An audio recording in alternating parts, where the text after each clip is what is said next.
Welcome to episode 62 of the Becoming Mind Strong podcast. In the first episode of this season, I gave you kind of the Cliff Notes version of this transformation that I went through and still going on in terms of when I went to Egypt, how that impacted my life personally, how that's being infused into the Mind Strong world. And one of the topics that kept coming up is this idea of a soul journey. A lot of what we talk about in this season, and we're going to interplay this with macros and workouts and mindset, it's going to be relating back to this idea of a soul's journey. So I wanted to make sure to take an episode and really dive into what my definition of that is, because that might not be textbook, that might not be yours, that might not be someone else's in the interweb world.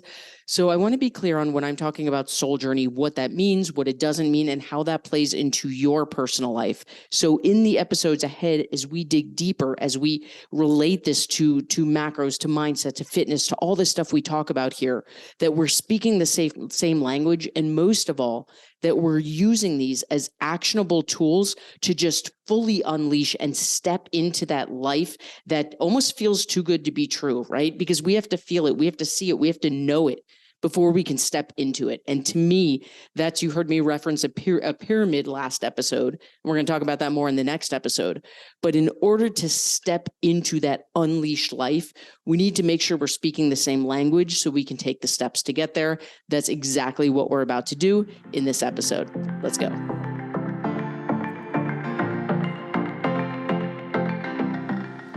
So if this is not your first time listening to the podcast or being in the Mind Strong world, you've known me for a while now, most likely. You've listened to some of my podcasts, you've seen me on Facebook, Instagram, whatever it is.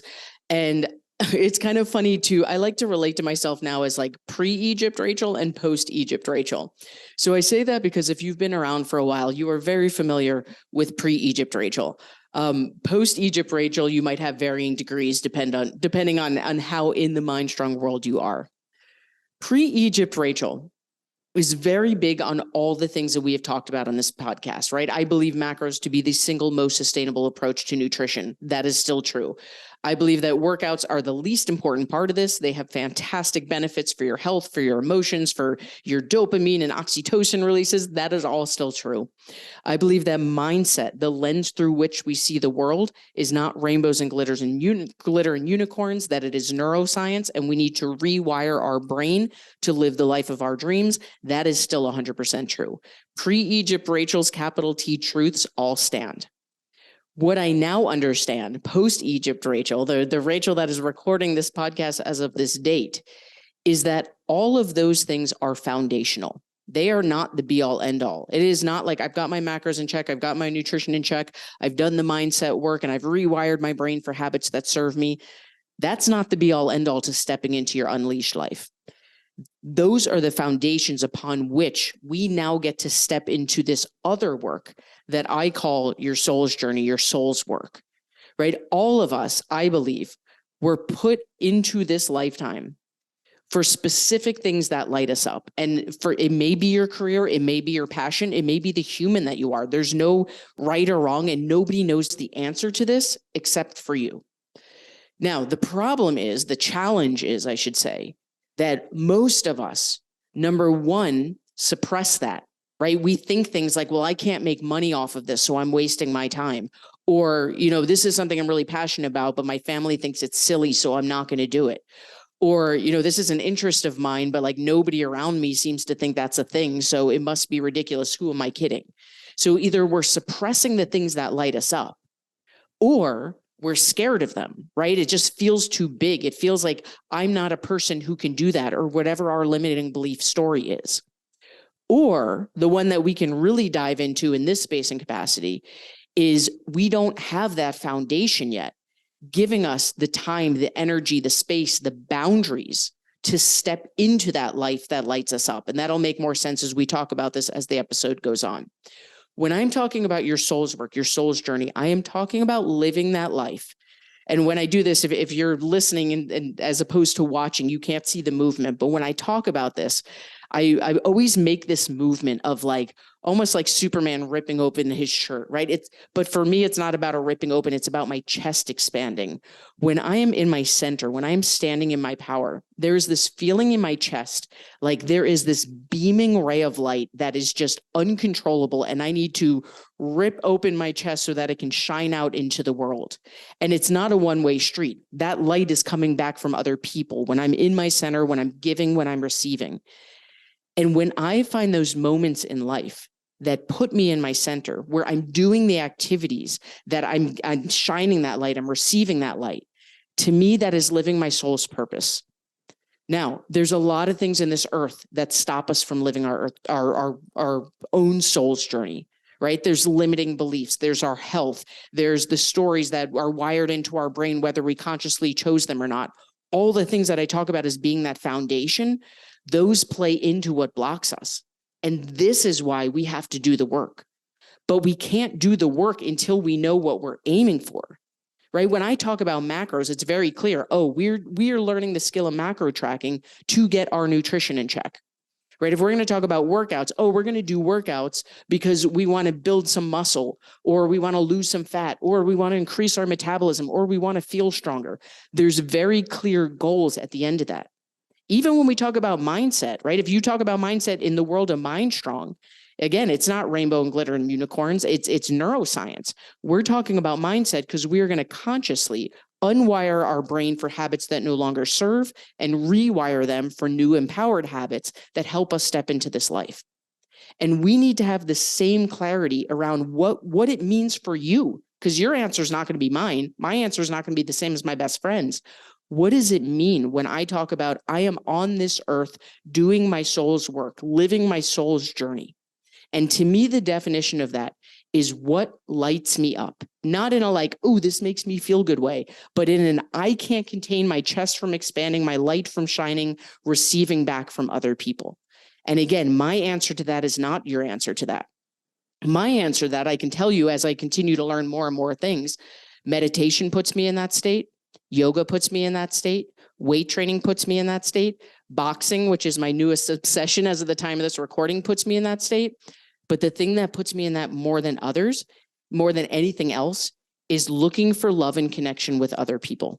When I connect with people, whether it's within the world of Mind Strong, where I get to help them with their health, whether it's on a discovery call from someone who's considering joining our program and I'm just learning their personal story, whether it's handing a bottle of water to an unhoused person on the street and looking them in the eye and feeling their soul, whether it's having a conversation with a cashier who you can tell is just run down and beat up that day and holding space and breathing life into them, those are the moments that for me, more than anything, more than fitness, more than boxing, more than weightlifting, more than anything, that's when my soul unleashes. And that's why, I mean, side note, but not, that's why I'm incredibly grateful for the work I get to do every day. It's not just because I'm helping women take control of their nutrition and step into their power, but there's a selfish side to it too. I get to connect with humans every single day.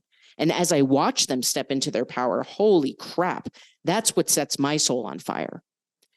So once I learned that, once I learned what activities I could, putting me in alignment is another way of saying it, right? Putting me in my center, putting me in alignment. When I can identify what activities put me in my center, put me in alignment, put me on the path to do my soul's work on this earth, then I get to consciously build. We've talked endlessly in past episodes about this idea of consciously building, right? Unwiring our brain, rewiring our brain, doing it consciously. Most of our belief systems were formed from things we saw, heard, and modeled as kids that we didn't consciously choose. And the same idea of consciously building exists here. If you're living a life where you're just going through the motions, you're going to a job you don't love, you're coming home to a partner who, you're not sure about, you're living for your family and you're not taking time for yourself, nothing about that is a conscious choice. I mean, it is. We could get technical, right? You are consciously choosing to live a life on a hamster wheel that's not fulfilling you. But what I'm talking about is pausing and breathing. You can even do an activity around this. I did an activity that shined the light of awareness like nothing else. It was in alignment, not in alignment. It was as simple as that. In alignment, not in alignment. So I made a list. What puts me in alignment? All the things I just mentioned, meditation, yoga, connecting with people. not in alignment, scrolling mindlessly through Instagram for hours a day, filling my calendar to avoid stillness, anything in your life that just, it feels icky. It feels like swimming upstream. Write it down. And then you get to do the work to say, okay, how much time am I spending on activities that put me in alignment? How much time am I spending on activities that don't put me in alignment? And just like macros, there is no judgment here. We are shining the light of awareness. You cannot make change till you shine the light of awareness. Whether you do this in a structured way or not, this could just be something, I'm planting a seed right now and you think about. It might be something you make a list. I actually did this in a notepad, which is interesting. So I'm not usually like a notepad journaling kind of person, but the power of seeing the repetition was super powerful for me personally. But the point in this is, when we shine that light of awareness, now we get to consciously choose. Now we get to have conversations within ourselves of, you know what? The thing that puts me in alignment, the thing that unleashes my soul, the thing that I am put on this earth to do is to care for animals. That's my thing. Like, I want to rehabilitate. I want to take care of them. I want to nurture. I want to foster. And when I look at my week, I get to do that maybe 15 minutes on a Saturday if I'm lucky. No wonder my soul doesn't feel unleashed. Right? Maybe yours is connecting with humans. Maybe you're like me and like that's what gives you life, is connecting and feeling love and connection with friends, family, strangers, whoever. And then you look at your list and you're like, you know what? I'm behind a computer all day. The only people I interact with are in a group chat and maybe my kids at the end of the day, but I'm not meeting new people. I'm not doing the stuff that fills me up. Now, we're not going to do a 180, just like fitness. It's not about going from 0 to 100. But shining the light of awareness is showing us, if you're not living a life where your chest is, that light is beaming out of your chest, it's not that you're doing something wrong. It's that we're simply not spending enough time in the moments that unleash our soul. And from there, just like health and fitness, we get to take the baby steps of, you know what, how can I spend 15 more minutes a day in this activity? How can I take 20 minutes and pull back from this activity? I'll tell you personally, scrolling on Instagram was a big one for me. I'm on social media a lot for my business, but I was noticing, when I sit there and I scroll mindlessly, it doesn't feel great. So what if I just back off? What if I just shine the light of awareness? I'm not going to put arbitrary rules around it, right? Just like workouts. I'm just going to back off a tiny little bit and see how it feels. And just like nutrition, just like workouts, just like fitness, the more that we start to do things that feel good, the more our body says, ooh, I want more of that. And it becomes easier and easier and easier. So as we dive in the episode ahead, we're going to relate more about how this foundation, macros, mindset, fitness, how it relates to this soul journey. But for today, what I want you to start taking the steps to do is just shining that light of awareness. What takes you out of alignment? What puts you in alignment? What lights your soul on fire? How much time each day are you spending in each of these activities? And again, there's no judgment. There's no shame. There's definitely no shoulding, SHOULDING, right? We do not should on ourselves. We shine the light of awareness, and then the beauty, our power comes from stepping into the power of choice. Where can I do 15 minutes more? Where can I do 15 minutes less? Maybe I start looking for a new career. Doesn't mean I'm going to make a major life overhaul, but where can I start dipping my toe in the water? And what happens, just like macros, just like fitness, just like mindset, is the more we take the steps, the better we feel. And because we are pleasure-seeking creatures, our brain, our minds, our body is going to say, ooh, I want more of that. And it becomes a snowball rolling down a hill, and momentum picks up and inspiration picks up. And the next thing you know, you look back at your life 3 months, 6 months, a year later, and you say, holy crap, whose life is this? Right? And that might seem far-fetched, but I am telling you, it is possible to construct a life where you wake up. It might not be every day that you have this feeling, but the majority of the time you wake up and you say, holy crap, I cannot believe this is my life. I am pinching myself that this is the life that I get to live, and that will never, ever, ever happen by accident. It happens by identifying, by shining the light of awareness, and by consciously building the life of your dreams.